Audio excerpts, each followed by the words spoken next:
আজই ছিল এসআইআর এর শুনানির শেষ দিন। আর শুনানির শেষ দিনেই পার্মানেন্ট রেসিডেন্সিয়াল সার্টিফিকেট নিয়ে নিজেদের অবস্থান স্পষ্ট করল নির্বাচন কমিশন।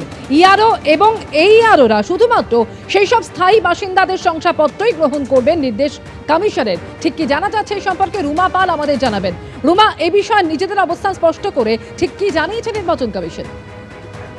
দেখো, জানি রাখি পার্মানেন্ট রেসিডেন্স সার্টিফিকেট, এটা নিয়ে কিন্তু বিভ্রান্তি তৈরি হয়েছিল। সেই বিভ্রান্তিকে দূর করে এবার কিন্তু অবস্থান আরো স্পষ্ট করলো নির্বাচন কমিশন। জানি রাখি, জনপ্রতিনিধিত্ব আইন 1950-এর অধীনে ক্ষমতাপ্রাপ্ত আইনগত কর্তৃপক্ষ হিসেবে অর্থাৎ এইআরও শুধুমাত্র সেই সব স্থায়ী বাসিন্দার শংসাপত্রে গ্রহণ করবেন, সেটা নির্বাচন কমিশন বলছে, যেগুলো যথাযথ কর্তৃপক্ষ দ্বারা ইস্যু করা হয়েছে। কারা এরা অথরিটি?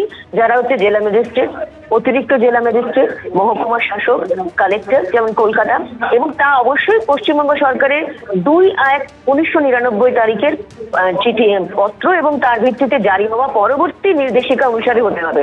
অর্থাৎ এই যে পার্মানেন্ট সার্টিফিকেট এবং ডোমিসাইল সার্টিফিকেট নিয়ে বিভ্রান্তি তৈরি হচ্ছিল, সেটা কিন্তু নির্বাচন কমিশন আরো একবার স্পষ্ট করলো। শুধুমাত্র জেলা ম্যাজিস্ট্রেট, অতিরিক্ত জেলা ম্যাজিস্ট্রেট, মহকুমা শাসক এবং কালেক্টর, এদের ছাড়া কারোরই কিন্তু আর গ্রহণযোগ্য হবে না। এদের দ্বারাই কিন্তু যে ইস্যু করা হয়েছে যে সমস্ত শংসাপত্র, সেইগুলোই কিন্তু স্থায়ী বাসিন্দা শংসাপত্র হিসেবে গ্রহণ করবেন ইআরও এবং এইআরওরা। ধন্যবাদ রুমা। ভোটে প্রার্থী পদ পাইয়ে দেওয়ার নামে প্রতারণার অভিযোগ। জেলা বিজেপি রাজ্য সম্পাদকের বিরুদ্ধে অভিযোগে সরব প্রাক্তন বিজেপি নেতা। বিজেপি নেতা সিন্টু সেনাপতির বিরুদ্ধে টাকা তোলার অভিযোগ উঠেছে। দফায় দফায় 91,65,00,000 টাকা প্রতারণা করা হয়েছে বলে অভিযোগ। টাকা ফেরত চাইতে গেলে প্রাক্তন বিজেপি নেতাকে মারধর পর্যন্ত করা হয়েছে বলে অভিযোগ। প্রার্থী পদ পাইয়ে দেওয়ার নামে 2015 থেকে 2022 পর্যন্ত টাকা নিয়েছেন সিন্টু সেনাপতি। স্ট্যাম্প পেপারে সই করিয়ে টাকা দেওয়ার অভিযোগ সিন্টু সেনাপতির বিরুদ্ধে। এই অভিযোগ ভিত্তিহীন, কুৎসা করছেন প্রাক্তন বিজেপি নেতা। পাল্টা দাবি করেছেন অভিযুক্ত সিন্টু সেনাপতি। প্রাক্তন বিজেপি নেতা নারায়ণ কিঙ্করের অভিযোগ সম্পূর্ণ সত্য বলে আবার দাবি করেছে তৃণমূল কংগ্রেস। ভোটের আগে সিন্টুকে কালিমালিপ্ত করার চক্রান্ত হচ্ছে, দাবি করেছে বিজেপি নেতৃত্ব।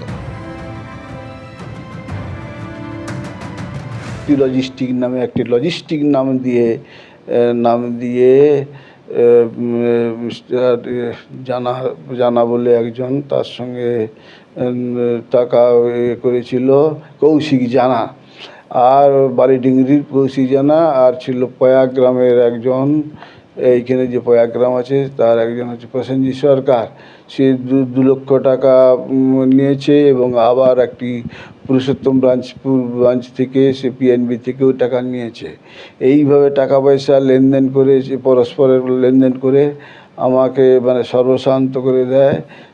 নদীর বাঁধের রাস্তার ধার থেকে নিচে নেমে ওরা, ওই 3 জন বদমাইশ, ওর সঙ্গে আরও 2 জন, ওরা সকালে মিলিত হয়ে, আর ওই সিন্টু আমার কপালে তখন আমাকে রিভলভার ঠাকায় এবং দিয়ে আমাকে মাথায় মুষ্টাঘাত করে।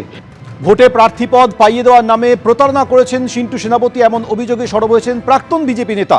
জেলা বিজেপি রাজ্য সম্পাদকের বিরুদ্ধে অভিযোগে সরব প্রাক্তন বিজেপি নেতা। বিজেপি নেতা সিন্টু সেনাপতির বিরুদ্ধে টাকা তোলার অভিযোগে সরব হয়েছেন তিনি। প্রাক্তন বিজেপি নেতা যা অভিযোগ করছেন তা সম্পূর্ণ সত্য বলে তৃণমূল কংগ্রেস দাবি করেছে, যদিও বিজেপি নেতৃত্ব বলছে যে সিন্টু সেনাপতির বিরুদ্ধে ভোটের আগে তাকে কালিমালিপ্ত করার চেষ্টা করা হচ্ছে। সিন্টু সেনাপতি কি বলছেন শুনুন।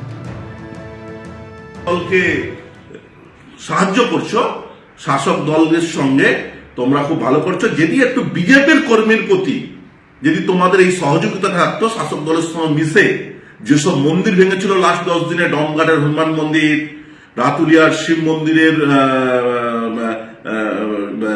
চূড়া কিছু, এবং আপনাদের প্রতাপপুর ওয়ানের যে মন্দির চুরি হয়েছিল, সেই সব মানুষকে যদি তোমরা সহযোগিতা করতে পারতে, তাহলে আমি মনে করতাম তোমরা সত্যিই রাজনৈতিক ব্যক্তিত্ব, তোমাদের উদ্দেশ্য সফল হবে। তোমরা যে কারণে আমার নামে এই অপপ্রচার শুরু করছো, সেটা সফলতা হবে না। কোর্টে যখন এফআইআর করেছো, কোর্টে যাবে, কোর্টে অবশ্যই প্রমাণ নিয়ে আসো, আমরা রেডি আছি। এবিপি আনন্দ, এগিয়ে থাকে, এগিয়ে রাখি।